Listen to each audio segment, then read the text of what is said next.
Bonjour, je m'appelle Adrien, j'ai 27 ans, je suis acteur. D'ailleurs, vous avez peut-être vu, j'ai fait pas mal de films quand j'étais petit. Allez, debout chérie. J'ai un patient qui arrive dans 5 minutes. Allez, allez. L'appartement a été saisi, monsieur Palatine. Il ne vous appartient plus. Qu'est-ce qu'il me fait, ce con? On n'avale pas la carte des gens Non, comme ça. je suis désolée, c'est une décision de justice. Maintenant, je veux une carte maintenant. Bien sûr, tout va bien, tout va bien. Vous vous foutez de ma gueule, hein? Ah non, non. Par exemple, la dernière fois, j'étais avec une fille, on s'est embrassé. Qu'est-ce qui t'arrive? Et là, rien, pas un soupçon de vigueur, rien dans le slip, quoi. Bon, allez, montrez-moi l'asticot. Ah, ok. Mais quoi? Alors je rigole.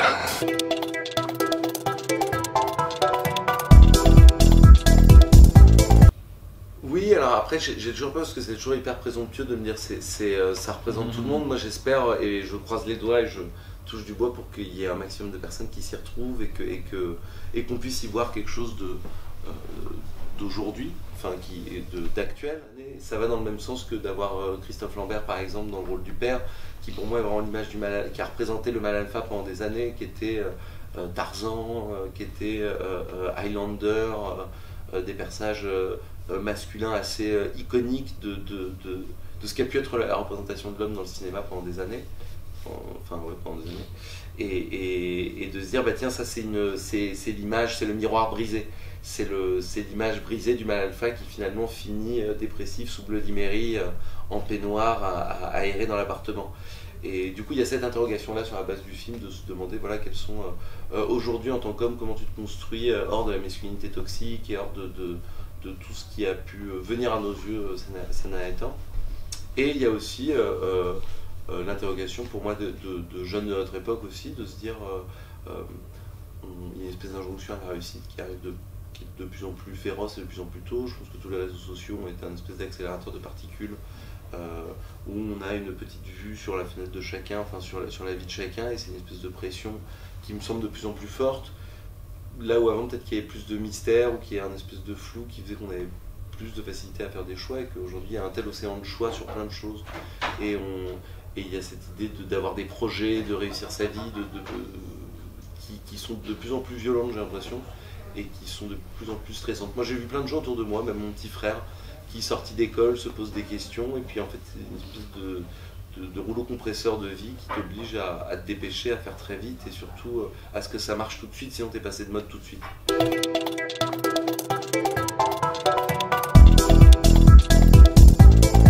Le personnage a une vie quand même très différente de la mienne, quoi. C'est-à-dire après c'est un acteur aussi, donc c'est peut-être cet effet-là qui fait qu'on pense à moi, et puis c'est moi qui le fais évidemment, mais sinon non, sa vie a vraiment très peu de rapport avec la mienne, tout simplement parce que lui il a eu un grand succès quand il avait 10 ans, et ensuite ça s'est arrêté. Moi j'ai commencé à 14 ans, certes un peu jeune, mais ensuite j'ai jamais cessé de m'arrêter, quoi. C'est plus en tout cas une espèce de projection, je me disais tiens, tout d'un coup si une représentation peut-être des angoisses que je pourrais avoir. Ah merci. Ouais, c'est un peu lourd. Mais à vrai dire, c'est en fait le point d'accroche que moi j'ai eu avec ce personnage-là, c'est plus déjà par rapport au film, je trouvais l'histoire intéressante, etc. Mais par rapport au personnage, je me dis ah tiens, vraiment sa vie est très angoissante pour moi, quoi. C'est-à-dire vraiment le pire qui pourrait arriver, enfin le pire, en tout cas quelque chose de très négatif qui pourrait m'arriver, c'est de finir comme ce gars, c'est-à-dire de finir plus de boulot, plus d'érection, plus de meuf, plus de contact avec sa famille, plus arriver à parler avec ses amis, enfin c'est-à-dire se renfermer complètement en soi-même, quoi. Et donc c'est plus là, c'est là où je trouve où le personnage est touchant. Après nos expériences sont assez différentes parce que lui c'est quand même un personnage qui traverse quand même une dépression, quoi. C'est aussi le sujet du film, c'est un passage à l'âge adulte par une chute. Et moi la principale différence avec ce personnage, c'est que moi j'ai été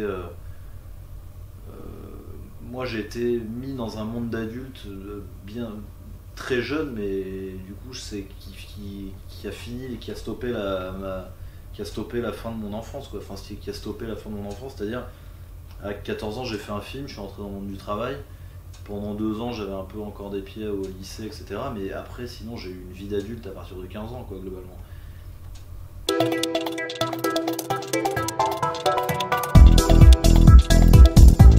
Parce que pour moi, il peuple les comédies italiennes des années 50-60 dont je parlais tout à l'heure, mais pour moi, Alberto Sordi, c'est toujours l'éternel, c'est l'espèce d'éternel loser, mais qui en même temps est flamboyant, qui a de la tchatch, qui ment, qui... L'autre jour, je revoyais Il Boom de Vittorio De Sica, et ce mec est prêt à vendre un œil pour avoir de l'argent, pour contenter sa femme. Il a cette espèce de truculence de personnage un peu inadapté, un peu mauvais, que j'aime beaucoup et que je retrouve dans plein de films qui en fait que j'aime, que ce soit les personnages de Pierre Salvadori dans Les Apprentis ou dans, comment ça s'appelle, dans Cible émouvante, que ce soit les personnages aussi de films de Billy Wilder, enfin que ce soit La Garçonnière ou des choses comme ça, de gens qui sont toujours un petit peu sur le côté, qui sont pas vraiment très très bons dans la manière dont ils font les choses, et c'est ce qui fait qu'on s'y attache. Et moi c'est vrai que c'est un hommage à ceux qui sont pas très bons aussi, et à ceux qui sont pas... Non, mais c'est aux paresseux, à ceux qui sont pas proactifs, qui sont pas toujours efficaces, et qui vont un peu à l'encontre du monde dans lequel on vit.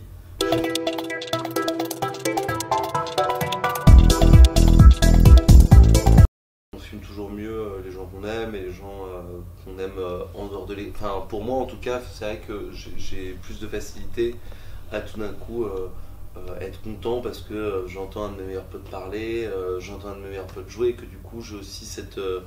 je sais pas, je pense que c'est tout un réseau en fait de conversations, d'échanges où, comme disait Vincent, en fait on se connaît quand même assez bien l'un comme l'autre, et du coup il y a plein de petits détails où on peut pas se la faire à l'envers, ni l'un envers l'autre, et que forcément moi Vincent, je suis tellement habitué à le connaître dans la vie de tous les jours, au naturel et au quotidien, que si je sens quelque chose qui détonne par rapport à ce que je connais de lui, bah, je ressortirai peut-être plus, et pareil pour Vincent, si tout d'un coup moi je commence à partir dans une idée qui n'a rien à voir et qui me ressemble pas, il le sentira aussi, et je pense qu'on a maintenu un équilibre par rapport à ça, sur le fait que on ne pouvait pas trop tricher, ça fait phrase un petit peu bâton, on pouvait pas trop tricher, mais on pouvait pas... Il y avait un truc de manipulation en tout cas qui n'était pas possible ni l'un ni l'autre, parce qu'on se connaît, que du coup on était ensemble. Vous avez pensé consulter? Oh non, ça c'est pas la peine, ma mère est psy. Allez, raconte à ta vieille mère. Ça va, ça me désemble. Ouais. On revient pour la fête en fait. Adrien, mon fils, il y a des punaises de lit chez lui. Donc il est revenu habiter chez sa maman.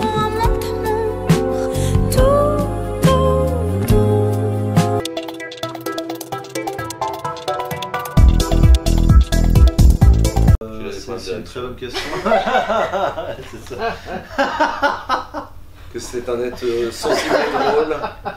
Un être sensible et drôle. Non mais je pense que ça montre sa sensibilité, un peu son regard sur le monde, et c'est compliqué. C'est surtout, ça dit c'est plus un univers que parce que le personnage il représente un ensemble de choses que je pense qu'il a pu voir, constater. Le personnage est quand même un extrême, il est très extrême le personnage, quoi.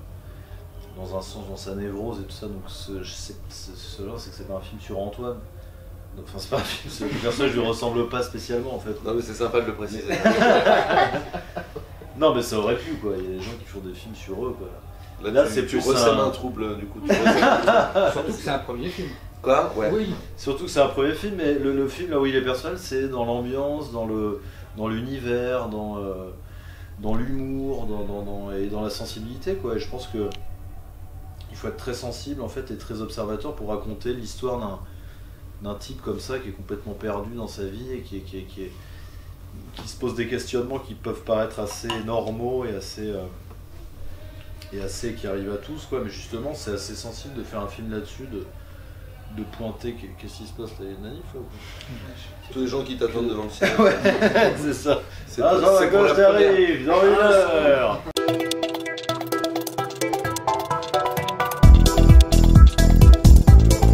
C'est que le En fait, c'est que le film mène à quelque chose où on partait de quelque chose de drôle et où on arrivait sur de l'émotion, en fait, qu'il y ait cette transition dans le film, et qu'elle soit pas factice, qu'elle soit pas ridicule, et qu'elle soit sincère, enfin qu'elle soit juste, en tout cas aux yeux des spectateurs.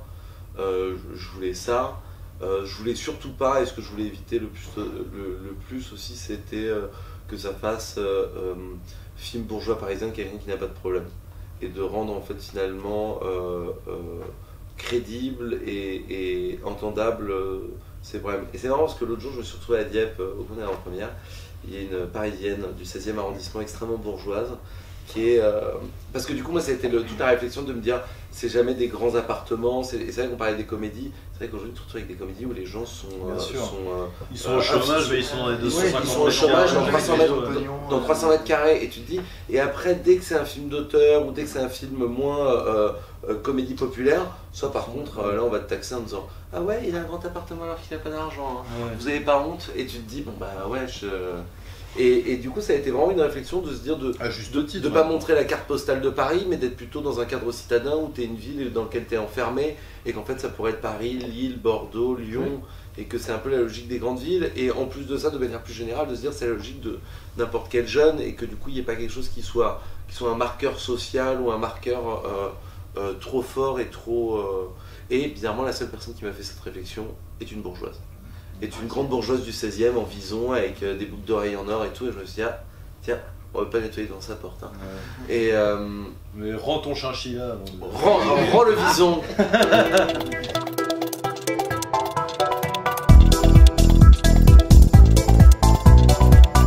Je suis pas non plus c'est pas des sphères non plus incroyables, mais avant c'est stressant de faire un film quand même, d'être acteur. Avant les tournages, souvent je suis très stressé, je me pose 1 milliard de questions surtout, quoi. Je suis comme, moi je tiens ça, la famille Lacoste, de toute façon depuis des générations, ils sont tous névrosés là, dans ma famille, donc tout le monde se pose...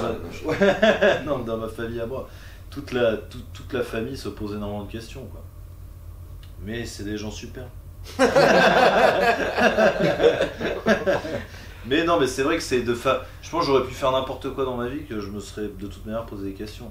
Je me pose toujours, ah tiens, est-ce que j'aurais pas plutôt fait ça comme ça, est-ce que pas machin, et est-ce que, ah tiens, mais est-ce que je vais faire ce film là et pas plutôt celui-là, et ensuite quand il sort, ah mais est-ce que je suis vraiment bien, est-ce que quelqu'un va encore me reproposer un film, et tiens, et ça, et même les promos, cette photo de celle-là, ou alors machin, enfin tout est matière à réflexion en fait. Pas du tout anxieux du coup. Au bout d'un moment, non mais si, anxieux, mais bon... Ouais, tout est source de... Enfin si, en fait, anxieux, ouais, tout est source de... Non mais ça dépend, parce que quand je tourne, moins pour le coup. Quand je suis dans le travail, je suis concentré en fait. Et donc là quand on tournait avec Antoine, c'est super. Complètement. Le problème d'un acteur, enfin en tout cas de moi, c'est que quand je tourne pas, par contre, là il y a 1 milliard de questions qui n'ont aucun intérêt qui se posent. C'est l'attente. C'est l'attente et le fait que, oui, voilà, on a beaucoup de temps. C'est un métier quand même qui repose sur... on sait pas trop sur quoi, donc on a toujours la peur que ça s'arrête, ou alors de faire moins de choses, voilà, de devoir laisser sa place, ou devoir rendre le cadeau qu'on a eu, quoi. Moi je commençais par hasard, hein, donc je pourrais m'arrêter par hasard aussi, hein.